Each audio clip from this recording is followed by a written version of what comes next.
ever think of raising your hand against your mother, even in anger, you need to hear the story.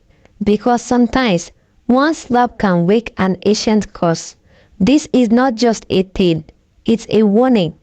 A story buried deep in an African village, where a stubborn young boy learned the hard way, and the gods never sleep. So, if your heart is heavy with pride, or your temper easily burns, take a deep breath and listen. This is the chilling tale of Chisom, and the punishment that haunted him from inside out. Welcome to Why You Should Never Raise Your Hand to Beat Your Mother. In the quiet village of Umuozu, where red earth stained the feet of hard-working farmers, and the sun knew no mercy, lived a widow named Mama Ejimofo and her only son Chisom. He was a boy of about 15, tall, wiry, and quick with excuses. Every morning, Mama Ejimofo would take up before the first cockcrow. Her back bent with years of toil, her fingers cracked from peeling yam and fetching firewood. Yet she never complained. Her husband had died when Chisom was still crawling, and since then she had raised him alone, with sweet, with sacrifice, with love. But Chisom was different.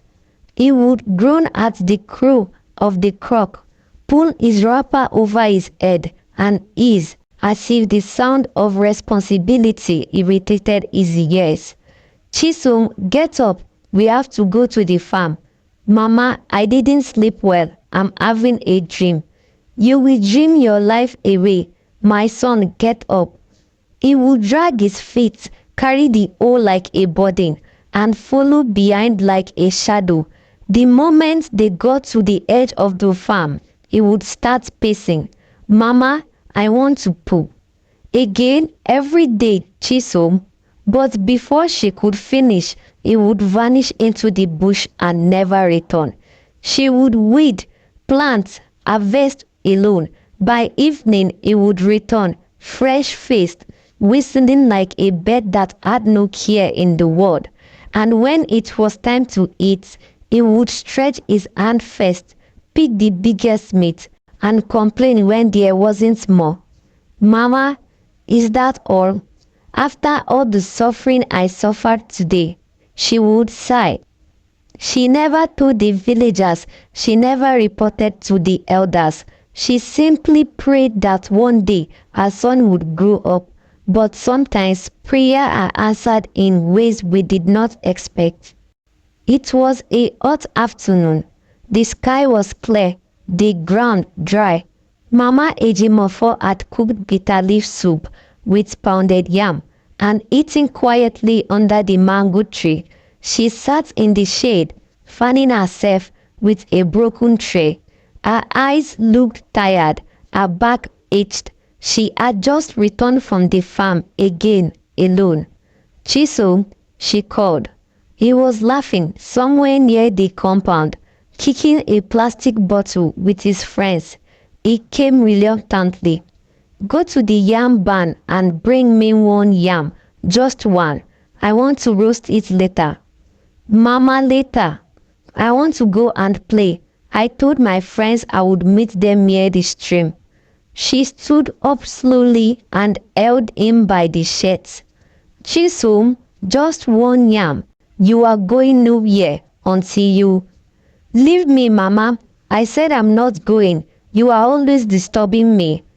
Before she could say another word, he slapped her.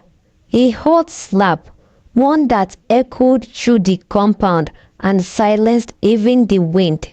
She staggered back, holding her cheek. The lizard on the wall scurried away. The birds in the tree flew off. Somewhere in the bush, a goat bleated once and stopped. Chisom, she whispered, trembling, you slapped me. He didn't wait, he didn't speak. He simply turned and ran off, laughing to his friends. That night, the moon refused to shine. The next morning, Chisom awoke feeling strange. There was a soft itch under his right armpit. He scratched it lazily. As the day passed, it became a dull pain, then a swelling. The skin turned red, then dark. By evening, it had become the size of a mango. "Mama!" he screamed in pain. "Mama!" She came rushing in, her wrapper halfway tied. When she saw the swelling, her face turned pale. "Jesus, Chisom, what happened?" "I don't know. It's paining me." She ran to the herbalist in the next compound.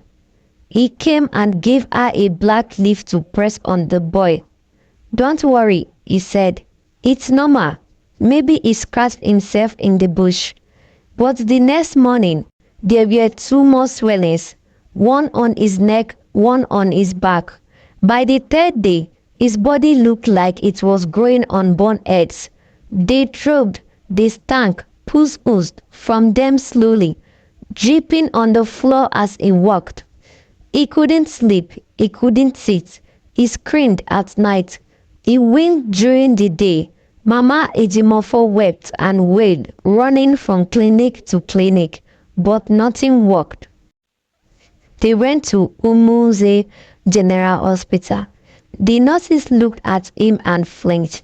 One of the doctors pulled Mama aside. "Madam, is there something you are not telling us?"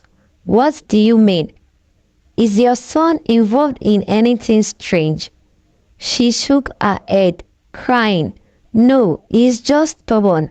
He slapped me the other day, but—" "You say what? He slapped me?" The doctor stepped back. "I think you should go home. This is beyond us." They tried another hospital, then another. One pastor said it was spiritual. One nurse said it was leprosy. One said it was a curse. And it kept growing. His face began to sag, one eye closed on its own. His lips cracked and bled. His friends stopped visiting. Children cried when they saw him. The villagers began to whisper. It was on the seventh day that Mama Ejimofo took him to Dibia Agu, the oldest and most feared herbalist in the region. His shrine was deep in the forest, guarded by carved marks and clay pots filled with ashes and feathers. He didn't speak when they entered. He simply sat, grinding something in a wooden bowl. When he looked up, his eyes were cloudy white. "You are the boy who struck his mother." Chisom gasped. "How did you?" The old man stood slowly. "Do you know what it means to eat the womb that carried you for 9 months? To slap the breast that feed you? You have slapped your ancestors. You have slapped your bloodline.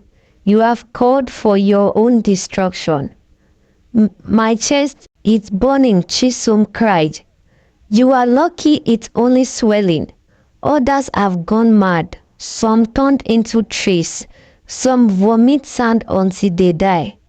Mama Ejimofo knelt. "Please, help us. I forgive him. He is my only son. I forgive him." The herbalist looked at her with sad eyes. "Forgiveness is not enough. He must feel her pain." For 7 days, Chisom was made to lie on hot banana leaves. The herbalist smeared him with bitter sap and snake powder. He screamed as they pierced each swelling with thorns and rubbed ash inside. Every night, he dreamt of woman crying, faceless mother, spirit with bloodied breast. They danced around him, pointing. "You slapped us. You disrespected us. You must feel what it is to be forgotten." He woke with scars. His tongue was too heavy to speak. His hands trembled. His feet bled. On the 8th day, the herbalist placed a leaf in his mouth and whispered, "Tell your mother what you did." Chisom broke down in tears. "Mama, I'm sorry. I didn't know. I didn't mean to hurt you. Please forgive me. Please, please." She pulled him close, crying, "I already forgave you." But now, have you forgiven yourself? He nodded. That day, the swelling began to shrink. The smell faded, the pain eased. By the third week, Jason was walking again, limping, scared, but alive. He returned to the farm, this time ahead of his mother. He carried the hoe, he fetched the water, he did not complain. People in the village stared. They whispered, "That's the boy who slapped his mother and lived." One day, a small child in the village raised his hand at his mother in anger. Suddenly, the child felt a hot slap across his face. Though no one was near, he screamed. The villagers knew. The spirits were still watching. At night, Mama Ejiofor told the story to the younger children by the fire. If you slap your mother, your hands will rot. If you curse her, your mouth will stink. If you forget her pain, your soul will wander. And as the fire crackled, the wind would whisper, "Never raise your hand to beat your mother, or you will raise it against your own life." If you love interesting stories like this, do well to subscribe to our YouTube channel, and we will meet you in our next video.